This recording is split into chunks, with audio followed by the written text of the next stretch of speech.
Doctor Sinha, आप Britain से क्योंकि हमें ज्वाइन कर रहे हैं, ये डेल्टा वेरिएंट पहले यूके वेरिएंट आया था और वो यूके वेरिएंट अगर जिसको आप अल्फा वेरिएंट कहा जाता है वो फिर इंडिया में म्यूटेट होकर डेल्टा वेरिएंट बना और ये फिर से वहां पर संक्रामक हो रहा है। हाँ, एकदम। यहाँ पर इलाके हैं जैसे बोल्टन हुआ, ब्लैकबर्न हुआ और 3-4 जगह हैं हमारे इंग्लैंड में और वेल्स में भी। वेल्स में एक लैंडिनो जगह नाम है, वो टूरिस्ट एरिया है। तो वो 3-4 जगह में बहुत तेजी से फैल रहे हैं और बोल्टन में इन पर्टिकुलर जहां पर हमारे एशियन लोग काफी हैं, वहां तो अभी आंकड़ा है कि 2150 केस है, 2150 केसेस हैं।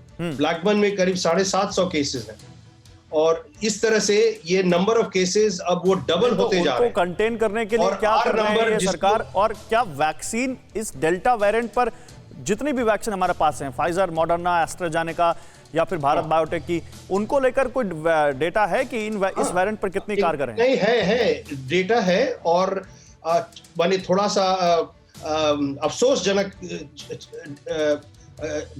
डेटा है वो ये कि पहला डोज लेने के बाद जो कोविशील्ड है या एस्ट्राजेनेका, हम लोग यहाँ वही नाम है, उससे उसकी इफेक्टिवनेस कम हो जाती है और इफेक्टिवनेस सिर्फ अबाउट 30-35% है और सेकेंड डोज लेने के बाद वो इफेक्टिवनेस बढ़ती है करीब 60%। सो डेल्टा वेरिएंट में एक ऐसी ताकत है जो कि वैक्सीन को भी उसकी इफेक्टिवनेस को कम कर देती है। तो ये भी एक चिंताजनक बात है। इसी कारण से यूके गवर्नमेंट ने वो 12 वीक से 8 वीक कर दिया जो गैप होती है दोनों डोजेस में, इसलिए कि जितने जल्दी हो सके ये पर्टिकुलरली ये एरियाज में उसको कहते हैं सर्ज वैक्सीनेशन, माने नंबर ऑफ वैक्सीनेशन को बढ़ा दिया गया है, माने वॉक इन सेंटर बन गया है, वैक्सीनेशन ड्राइव उसको कहते हैं और जल्दी उन लोग को वैक्सीनेशन दिया जा रहा है कि वैक्सीन की इफेक्टिवनेस बढ़े और उन लोग को इम्यूनिटी मिले।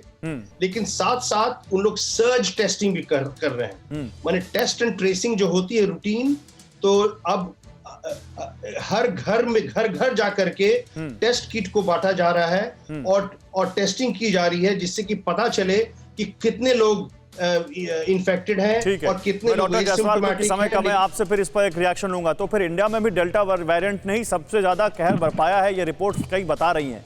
तो अभी क्योंकि इंडिया में नंबर्स तो कम हो रहे हैं, लेकिन ये कह सकते हैं कि ये कोरोना अभी गया नहीं है और ये डेल्टा वेरिएंट कब कौन सा वेरिएंट बन जाए इसकी किसी को कुछ नहीं पता।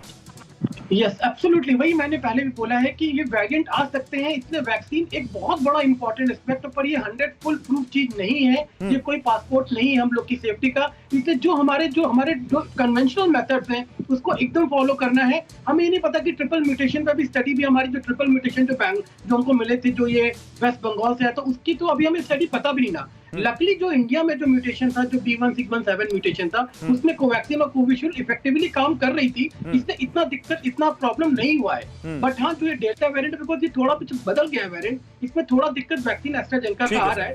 बट अभी तक, बट नाउ घबराने की बात नहीं ना, दोनों ही वैक्सीन सेफ है, दोनों ही वैक्सीन। मुझे तो लगता है कि वैक्सीन के साथ साथ अगर आप मास्क लगाएंगे, डॉक्टर साहब आप ज्यादा इस बारे में जानते हैं, अगर मास्क लगाएंगे, वैक्सीन दोनों डोज ले चुके होंगे तो आपको और सावधानियां बरतेंगे तो बहुत हद तक आप बच सकते हैं। परवाह देश की, सोमवार से शुक्रवार रात 10 बजे TV9 भारतवर्ष पर।